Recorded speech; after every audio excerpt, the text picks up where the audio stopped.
Hello, I'm David Wilburn, and my project is called Undergraduates in Higher Education's Ever-Changing Landscape.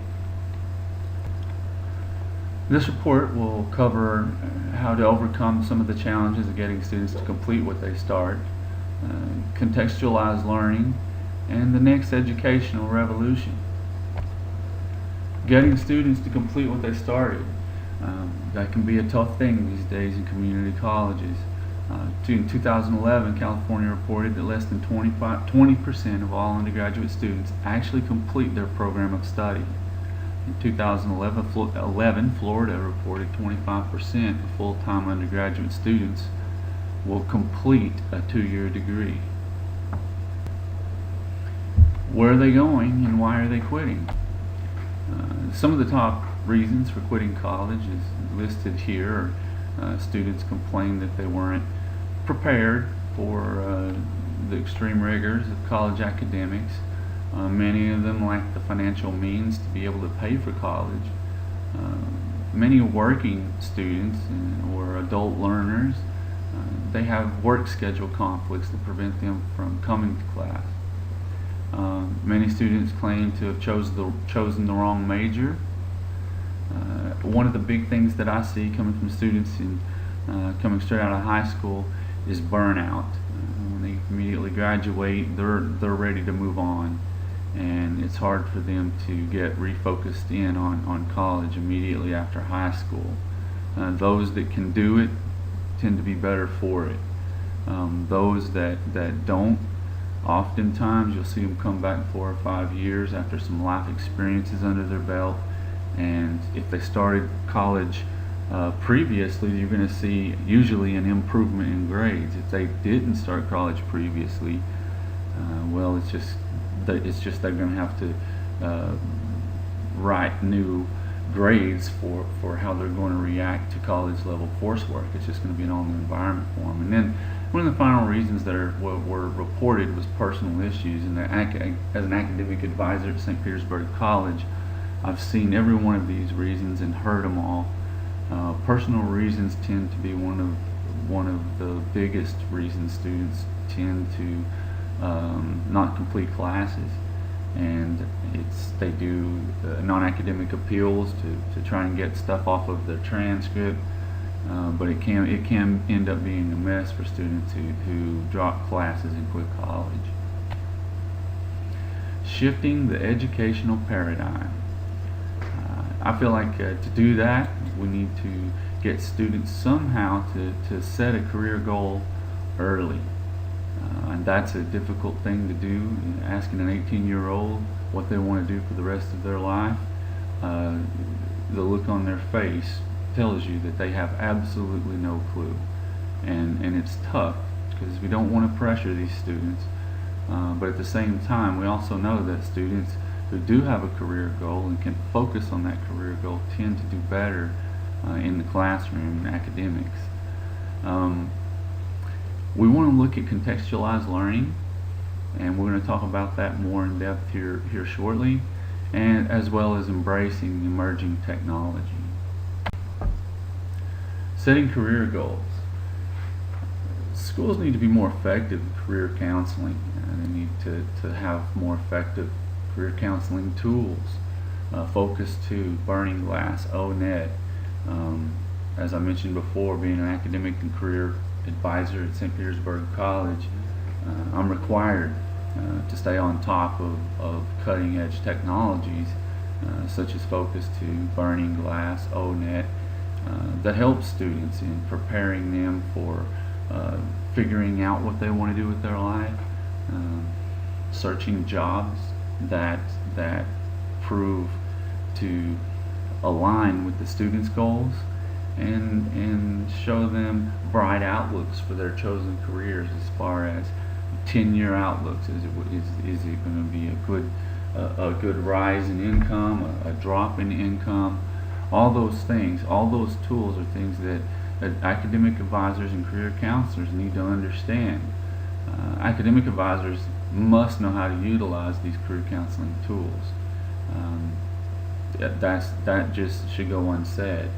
And my personal opinion is every single conversation with one of these students, it needs to be based on career, rather than in the context of academia language of degree types. When you talk to students about AAS, or BA, they have no idea what we're talking about, and oftentimes that can be intimidating to them.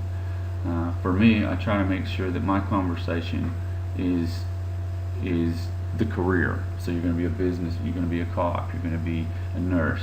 I try and use the words and verbiage to match the career chosen program plan that the student has chosen.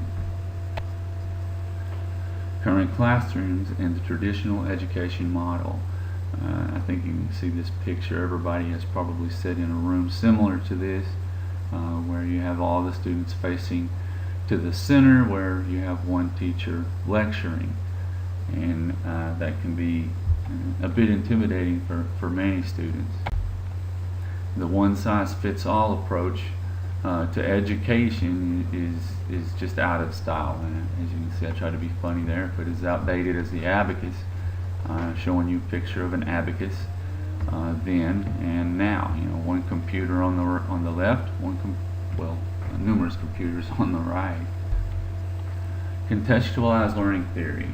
Contextualized learning theory is based by constructivist learning theory, comprised of anchored learning instruction, where students can learn from everyday problems, and a cognitive apprenticeship where students learn from someone who's doing the job they plan on doing eventually. You can see down the picture below, it kind of gives you an illustration of traditional learning versus constructivism. You can see the guy coming up and says, "This is all you need to know, just do this and you'll be fine." And then it says, "Knowledge and meanings transferred to you from a teacher." This is called traditional learning. On the right, what we'd like to get to. I'm totally getting this now that I've been thinking about it and exploring the app on my own. Knowledge and meaning come from your own experiences, and that's what makes up constructivism. Contextualized learning. You can keep students committed by keeping them with like-minded thinkers in contextualized classes.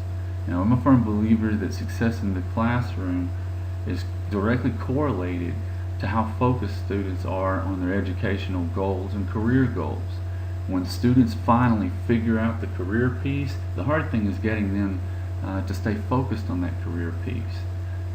By getting students in contextualized classes, you're also going to be putting them in classes with students who are in the same degree program, like-minded thinkers. The temptation to wander off mentally onto the possibility of other careers is less likely to happen when you're sitting with like-minded individuals. Students will be far less frustrated when they see that the relevance of a topic they're learning, how it applies to their chosen career. This is a biggie. Everybody's heard it. How is this math going to help me in everyday life? When students can see the relevance of how what they're learning affects their everyday life, they tend to be more interested in that subject. We need to create an environment for students to create relationships with abstract ideas and practical application. We can do that through contextualized learning when you put these like-minded individuals in the same room together. Contextualized learning and instructional design implications. Instructional designers will need to be flexible, and they're going to have to be creative if you're going to contextualize a learning class based on degree programs. In order to pull this off, instructional designers are going to have to work very closely with professors and instructors. Contextualized learning, instructional design models, and learning theory, all of that will all have to be considered for the new educational environment that's just on the horizon. Embracing emerging technology. Khan Academy. Khan Academy is one of the most amazing websites for learning that I think there is just anywhere in the world. It's insane the amount of tutorials that's on that website and how much help is provided to countless students over the years. put on there implications of video games in education. That can be simply a video game for practice, to practice material being taught. Reviving the education revolution, MOOCs for degrees. We'll talk more about that momentarily. Khan Academy, supplementing in-class instruction. Salman Khan's done a really great job of creating relationships with teachers where he gets feedback from them to provide to his programmers in developing instruction based on the teaching need. Furthermore, it impacts the classroom in a number of ways by allowing teachers to closely monitor how well their students are progressing. Implications of video games in education. Video games are great tools for drill and practice. They're able to create a competitive atmosphere so students can learn, and there's future potential applications of being able to use the more popular shooter-based games to teach various subjects. For instance, Call of Duty, you can use trigonometry to learn how to fire a cannon. Assassin's Creed, you get to learn the history of Leonardo da Vinci and some of the many inventions he has in a true popular video game.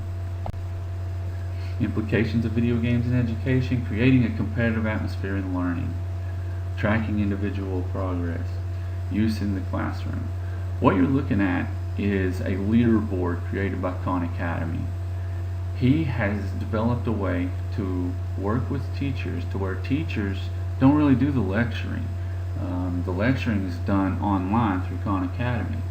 When the students come in, they work in drills and practice online in this type of atmosphere, and they get to create leaderboards where they get badges for reaching certain levels of mathematics or levels of of science.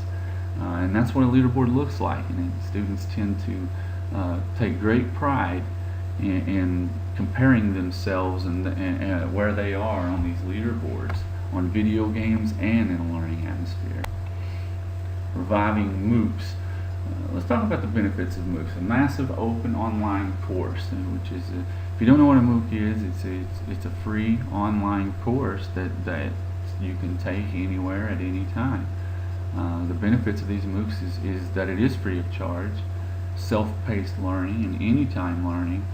And these platforms, some of these platforms of these MOOCs are pretty robust and similar to those that are at St. Petersburg College now, with discussion posts and chat rooms and various other collaboration methods. The downside, the reasons to temper the enthusiasm, is MOOCs don't provide a college degree. The courses currently are rarely finished. Many will sign up, but very few will finish them. Completed courses do not go on a transcript. Maybe that's why they're not finishing. Who knows? But there are ways around that. Overcoming the reasons for these tempered enthusiasms. Look at CLEP exams. CLEP exams give credit on an official college transcript. And the problem with CLEP exams is there just aren't enough of them. So we need to provide a larger variety of courses that can utilize CLEP. CLEP tests are far cheaper than taking real classes. For instance, at St. Petersburg College, they're $250 cheaper than SPC's classes. And then the chart there on your right, if you can make it out, is a view of CLEP tests. MOOC example. This is from Stanford University. It's called Machine Learning, and it teaches students how things get programmed. You can understand that these syllabuses are very common. They'll have a number of things in common, showing you how each week, each lesson, when things are due, all that stuff. Recommendation. I recommend that we expand the amount of CLEP tests offered. This will address the financial aspect of education. If we can provide a free means to get a degree through the use of MOOCs, more students will be able to gain a college degree. We can also provide more of a variety of MOOCs to further impact students professionally in their workplace. Thank you very much.